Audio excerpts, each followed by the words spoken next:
Hello, I'm Jay Oatway, and this is Social Currents. We're the show where we talk about the latest news in social media, what's going around the internet, what's making news, what's being made news by social. And with me are a couple of Hong Kong's leading socialistas, our good friends, starting with Andrew Leyden, prominent tech startup, app developer, social media watcher, and man with a great spare bedroom. Yeah, that's just a good way of saying bum. Man with flexible spare time. Yes, that's better. Always good to have you on the show, Andrew. And Ali Bullock from the bunker where they're defending the world. Panda bunker, that's it. It's all about Ali Bullock, head of communications, World Wildlife Fund here in Hong Kong, and general lover of social media and all and animals. Geeky. Oh yes. Yeah, and lots of animals. Right? Animals on social media. That's what it is all about. The great panda tweet feed. Great to have you here, Alex. Friday Panda.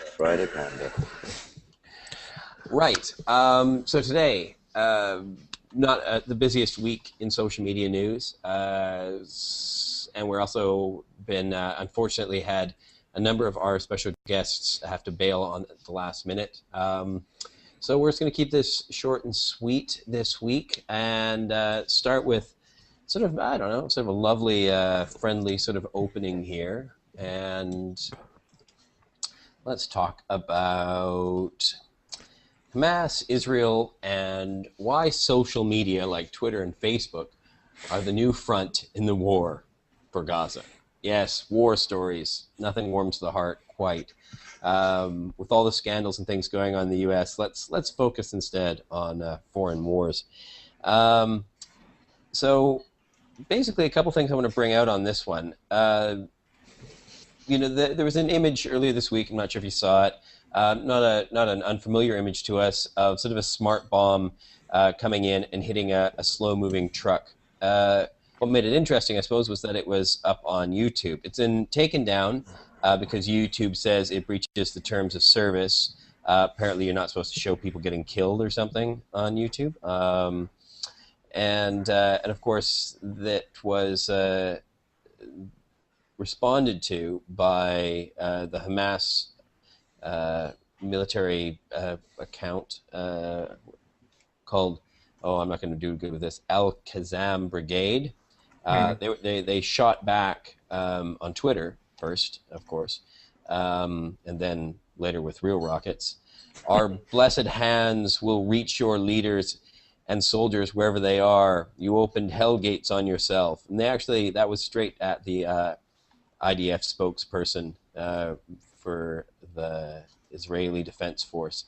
So, a little question here. Wait a sec. Are we allowed? Pretty sure we're not. Are we allowed on Twitter to make death threats to people?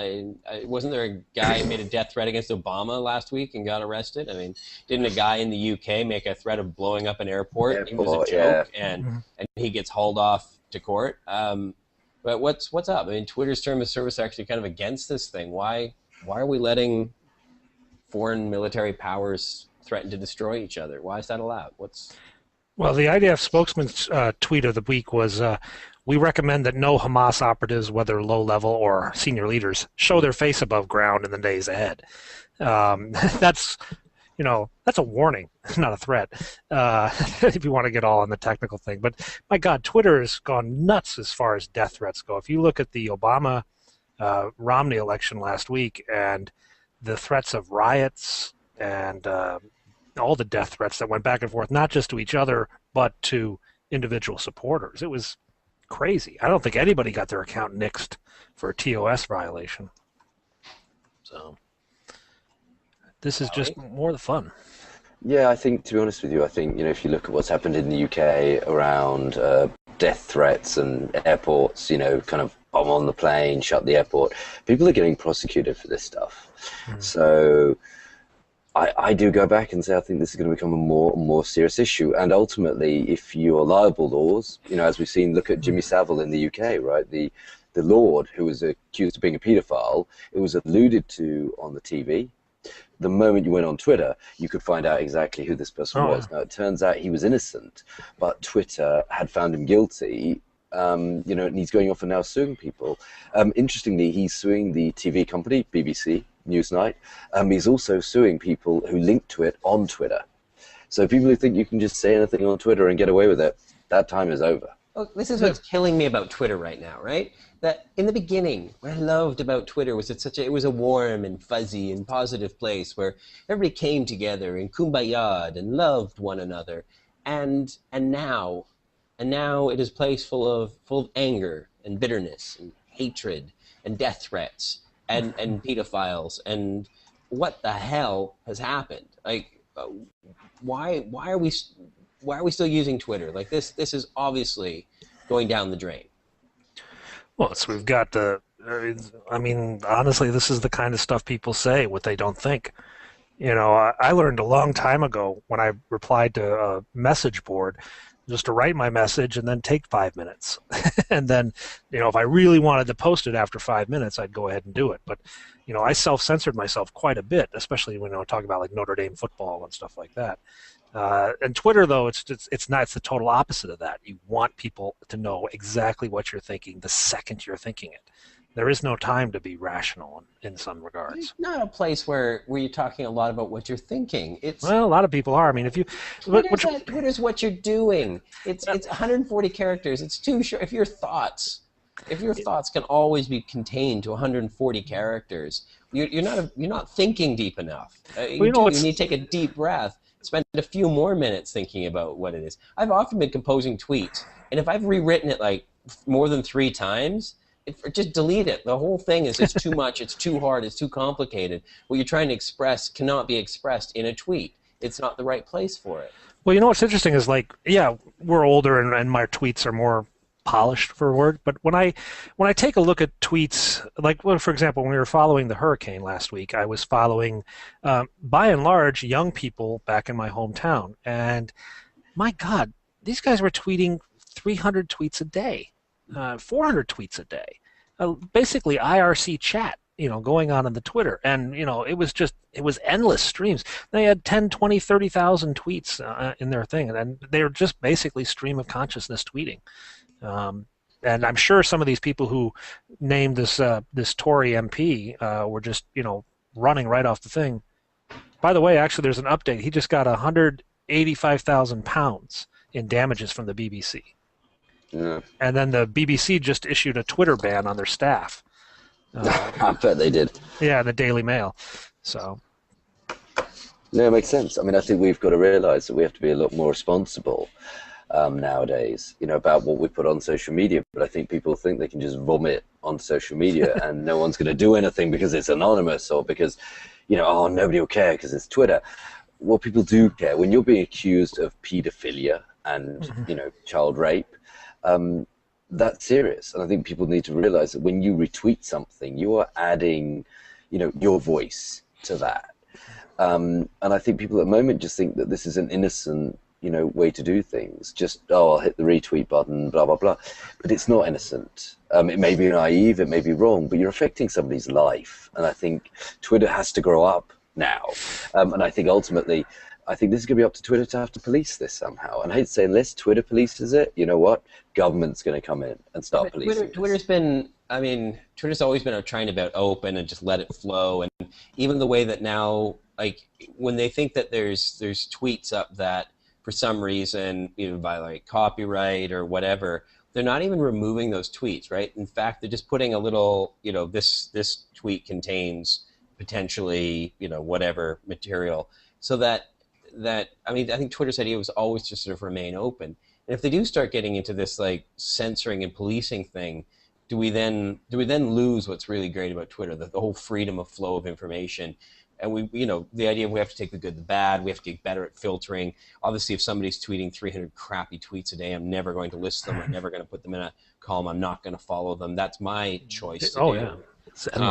Interesting. The point you're making there about how quickly people retweet and the endorsement that makes, or following somebody in the endorsement. I noticed on the Israeli Defense Force spokesperson's Twitter account, right in their at the top on their profile, it says, retweets and follows do not necessarily constitute an endorsement of us. Sort of a nice way to sort of for them to say, hey, look, follow us even if you hate us, because we love followers. Everybody loves followers.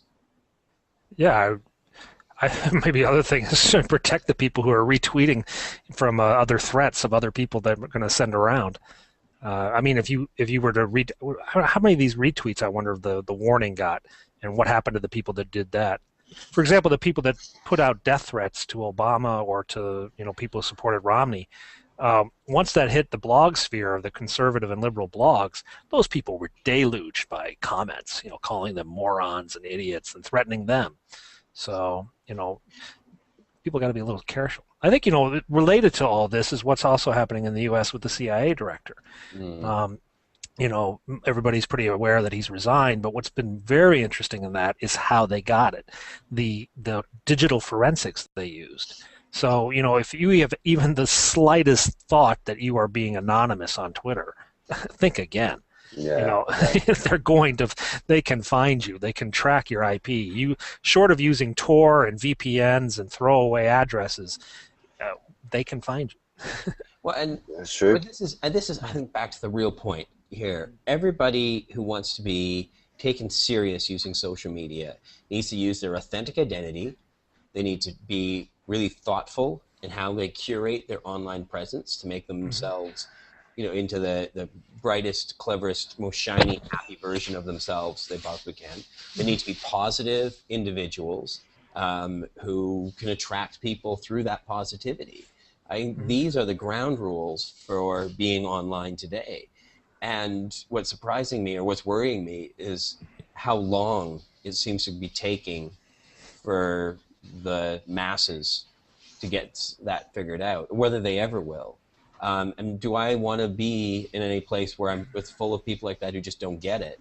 Or do I want to go someplace where it's just people who have got some sense of what an online presence is supposed to be?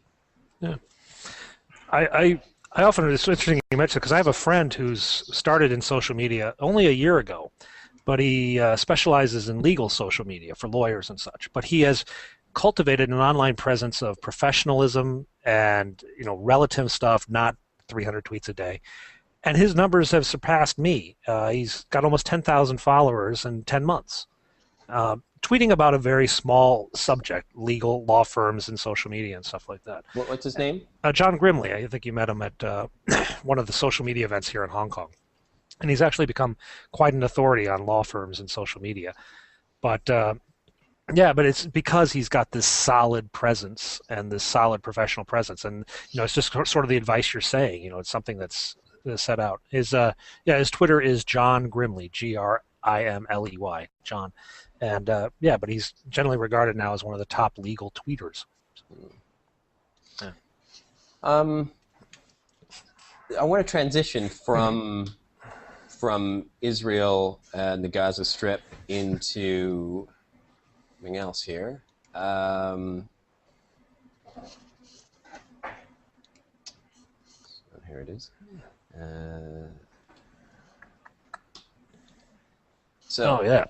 Here we go. Facebook is taking some steps, and these are steps that are welcomed, I think, by everybody. Be bold, stop bullying. This seems to be launched in Australia and Canada and maybe a couple other places. Doesn't have a US-based site, but regardless of which countries are sort of pushing it out, I think that the message here is really great. That bullying is something that we can all see. And when we see it, we need to help stand up to it. We need to sort of, not just let it happen around us, but we need to sort of get involved. And there's some really, lots of great stories here of more and more people sort of joining forces, sort of saying, look, this is something that we all need to take part in. We all need to be involved in.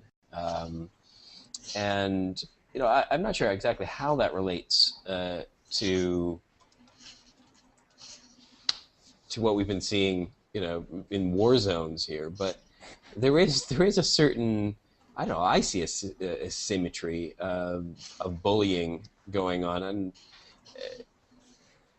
And it does sort of seem to me like the rest of the world needs to step up, even like maybe it's international conflict as well, and sort of say, look, like stop doing this to each other, stop picking on each other, stop fighting. I don't know, what do you guys think? Well, it gets back to these stream of conscious things and people not thinking before they put messages up on the net. You got to take 5 and just mellow before you post these things. I've never been the target of bullying. Well, maybe I have. I just don't notice it. But it's just the people are not thinking before they're posting online, and this is your permanent record. It will be found out. It will come back. There was a news story recently of a kid in the U.S. Where was she? The Minnesota kids? Minnesota, yeah. Commit suicide because of bullying. And this isn't the first story that we've heard that's like this. That kids today are being really hurt or pushed to the edge by this sort of bullying. And I'm really pleased to see Facebook stepping up and sort of saying, look, we want to try and help. We want to try and do something about this. That this obviously is something that our is affecting our users. You've got kids, right? I mean, how would you react if you found out one of your kids was bullying somebody? Bullying someone, we would discipline them. That's for sure. We take the steps out. But if ban them from Facebook. Well, I haven't really given my 6-year-old an online presence yet, and I don't actually talk about them very much in my own social media profile. I'm trying to let them decide how to get into social media at a later date. But I'm sure it's going to be an issue. I think my school gives kids laptops when they turn 10. Wow. Late? I have to pay for it. So. Yeah, and the Chromebooks. Like my son's got a bit of an online presence. He posts stuff to YouTube, and I encourage him to do that. I like to see him creating as well as consuming, and I do already talk to him a lot about the importance of he likes doing game reviews and stuff. You can expect a couple new ones that Minecraft Pocket Edition's just got an update on the iPad. To 5.0, a whole bunch of new things coming in on that. So I expect he'll have a review up this weekend on what's new. But even in I've talked about, sometimes his language for a 7-year-old wanders a little bit towards more like replicating the grown-up things he hears. And I sort of push him towards trying to maintain sort of a positive attitude, create positive stuff, try and do that sort of thing. And I'm hoping that sort of raises a digitally sort of savvy kid who understands what it is to cultivate a positive presence. Do you think a lot of the early growing pains that we have right now online has to do with the fact that many of the people using this, they didn't have parents who were trying to teach them the right and wrong way to use Twitter, because nobody had parents who used Twitter, right? Yeah, I didn't have parents at all, so no one taught me how to do anything. Well, that's because you were raised by pandas. We understand. Exactly. If you try and see pandas on Twitter, it's ridiculous. Yeah, those big clumpy hands. Pandas tend to be very positive on Twitter and on Facebook and YouTube.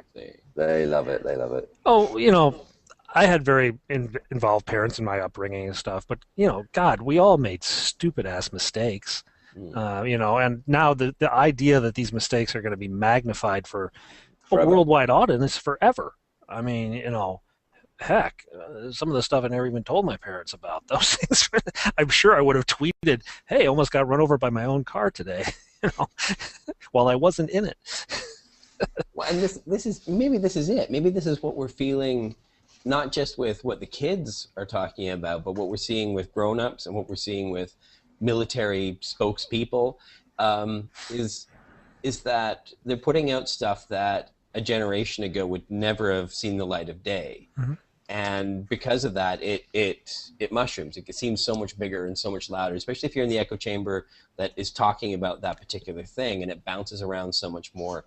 And some little teeny 140 character tweet suddenly becomes so much bigger than it ever could have possibly been 20 years ago.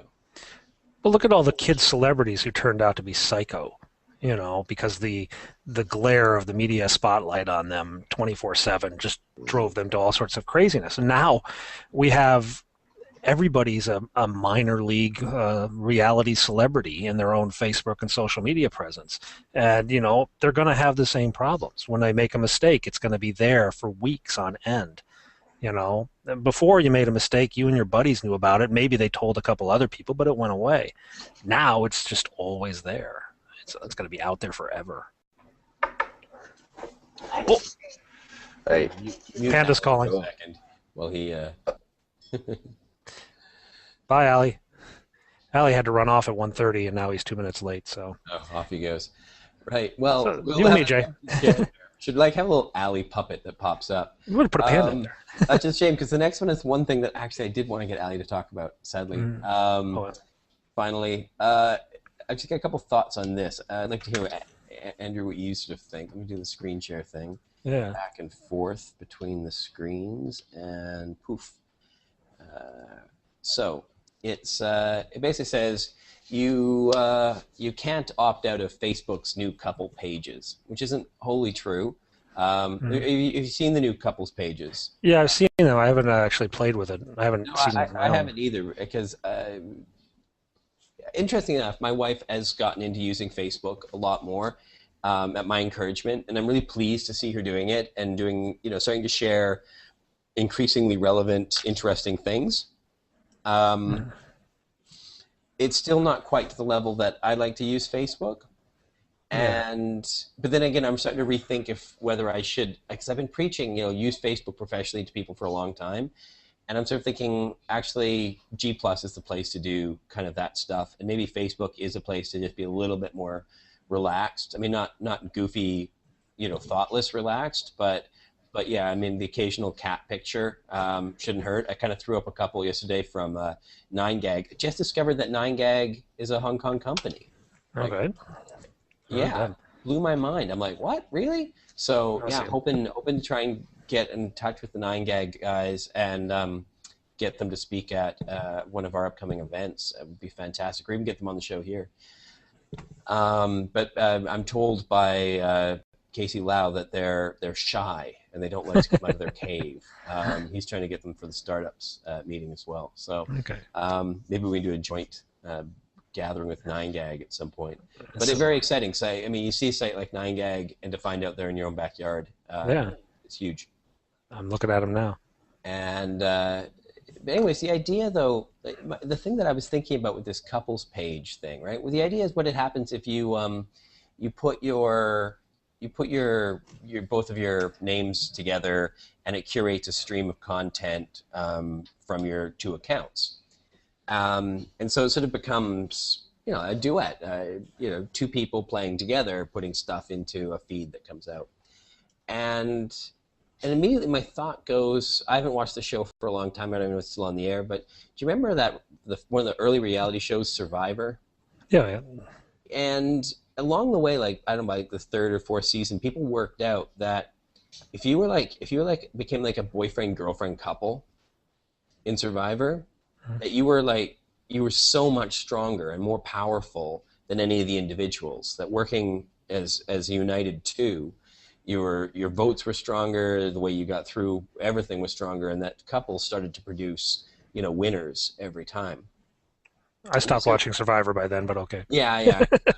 I've followed for a while as well, but there is I think there's an interesting sort of life lesson in that two people working in harmony are a lot stronger than individuals, working without harmony. Mm-hmm.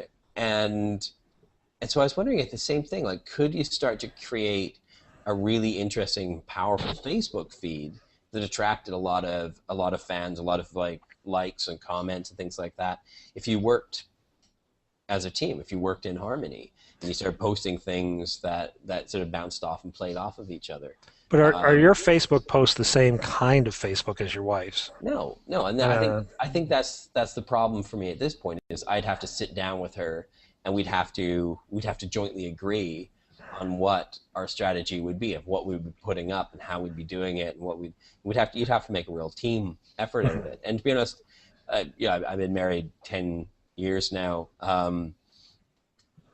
No, I'm doing that. I'm pretty sure we're not the sort of couple who are ready to, who who have the sort of like-minded sort of approach to it. The opposites attract. I mean, we're very different. We like different things, and that's fine. I'm good with that. But Yeah, see, my wife has zero online presence, not a single post to Facebook whatsoever, and does not like social media in any way, shape, or form. So for me, it's a no-brainer. We wouldn't even have a couples page. But I could see the point in doing it if you wanted to create a stream for other couples. I mean, some of the people that follow me on Facebook could care less what I had for dinner, and some of them are really interested in what my kids are doing and stuff like that. And if there was like a couples page that handled that sort of aspect of my life, it'd be kind of set up. it's really cool for like younger couples and people like that who are more of the Facebook college generation who've sort of come out and have been sort of lifelong users of it almost. That you can barely remember a time before Facebook. That for them, I could see it being sort of more of a natural fit. See, I already silo my social media though. My technical, personal interest kind of geeky stuff is all Google Plus. My Hong Kong, what am I doing at the moment stuff is in Twitter, and my personal stuff is in Facebook. So the people that would follow a Facebook couples page are already the ones that follow me on Facebook. I very rarely post technical stories over on Facebook. Whereas the guys on Google Plus who follow me, they follow me because I post random weird stuff. And that's more where I see your stuff as well. Yeah. Even though we're friends on Facebook, you don't show up in my Facebook I don't think much. I haven't done much. I didn't think I've posted in the last month. Pretty quiet month for me.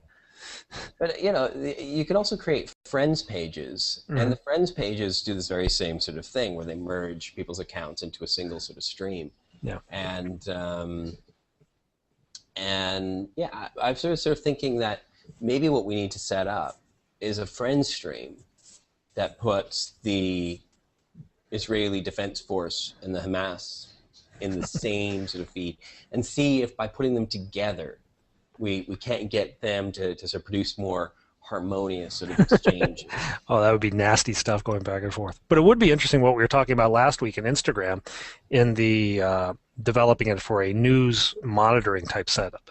We were talking last week with the CNN folks about how you use Instagram to monitor news real time. You could start to build out a page that had Hamas and the Israeli Defense Force, and you would be getting, this incredible real time 24/7 feed of what's going on.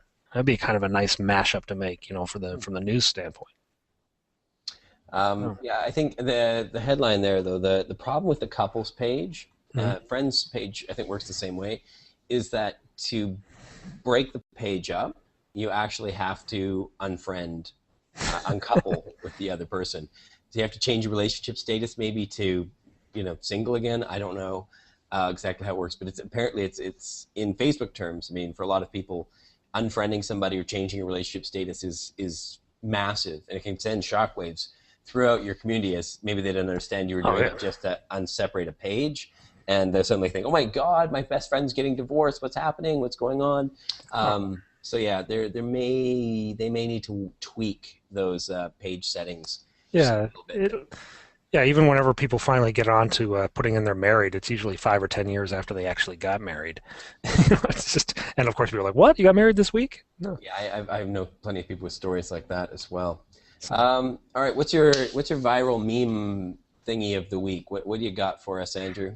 Oh, not much. The interesting tech story this week had to be the tech behind the CIA director's resignation and how they tracked the guy down. For those who weren't paying attention, they were using throwaway email accounts, but they were checking them from the same computer as they were checking their real email accounts. So suddenly you have someone checking, whatever my name is .gmail.com, but also checking this one. They were able to cross-reference inside the Google logs and put together a picture of the person. Well, I mean, before they, I'll let you carry on with that, but if they didn't get caught because of that, the way they were checking in, it's still a very kind of cool, like, spycraft idea that I hadn't thought about, but it works really well. It's like the old message drop in a lot of ways, right? You set up an anonymous Gmail account, and then you go in, you write a draft message, and you leave it there. The other person checks, reads it, deletes it, right? Empties the trash, and it's like it is a really sort of quite secret-y sort of way to have a little exchange. For most people who aren't CIA level directors who are going to be investigated by the FBI, I think that's quite a That was a cute way. little trick they learned, but I have literally banged my head on the wall a couple times saying, WTF, the CIA director and a Gmail account. This is just an absolute ridiculous breach of technical security. If he wants a private email account, then they will build him one. In whatever. The president of the United States has a private post office box. It's a certain address at a certain number in a certain post office, but it's not like he puts up his real address, wherever he lives in Chicago. That this guy had a Gmail account for personal use was just a ridiculous breach of computer security. One that I just unfathomable in my mind. And in fact, I told other people that he should have been fired for that.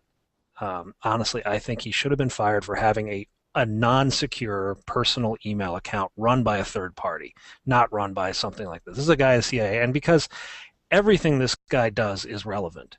Where this guy's kids go to school is relevant. Where he's going to be for the wedding of his daughter is relevant to another spook. And God knows there are government entities, some that are located extremely close to where we are in Hong Kong, that have a great interest in cracking Gmail and getting into this stuff. And I would be disappointed with those government entities if they weren't even already trying to do this. I would feel lesser of them right now if they weren't trying to hack into whatever Gmail log files they have to see if there's any trace of what they've seen before. I too, have seen this story on the social web floating around. Hard to miss it, but and I get that there's a security angle to it. I get there's a sort of element of spy crafty thing going on, which obviously people like, but it's the scandalous affair with, it's the tawdriness of it that makes people interested in it. And, and again, the social media blows that stuff up, gets people talking about it at a level that way exceeds what it is. It's gossip rag stuff, which of course, gossip makes the best social currency, right? Oh yeah, what I just talked about, all this Gmail stuff, I assure you there are people in the national security apparatus in the United States who are livid about this Gmail account. There are people on the Hill that will bring it up to him and all that. But if you go out in the social media world, this woman's arms, which are quite Amazon-like, is far more trending than the fact that he has Gmail.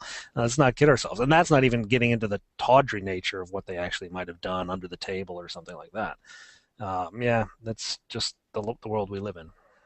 It is. And on that note, we are going to say goodbye. Thank you once again for joining us on our weekly conversation about stuff in social media. I'm Jay Oatway, author, speaker, consultant. You can find more about me at jayoatway.com, and you can talk to me on Twitter at jayoatway, and of course here Google+. Thank you to our friend Andrew Leyden. You can find him on Twitter at Penguin6, on the web, penguin6.com, right? Yeah, somewhere around there. Somewhere around there. And Andrew Leyden here on Google+.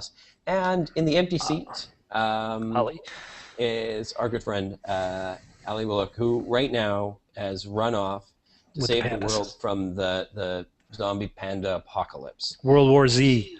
World Panda version. No, we tease Ali a lot, but he is doing some good work. He has just recently taken that job and is up to his eyeballs right now in trying to reshape an organization that's been very traditional in its approach to communications into more of a social entity. So we're looking forward to lots of great stuff from Ali over there at the World Wildlife Fund.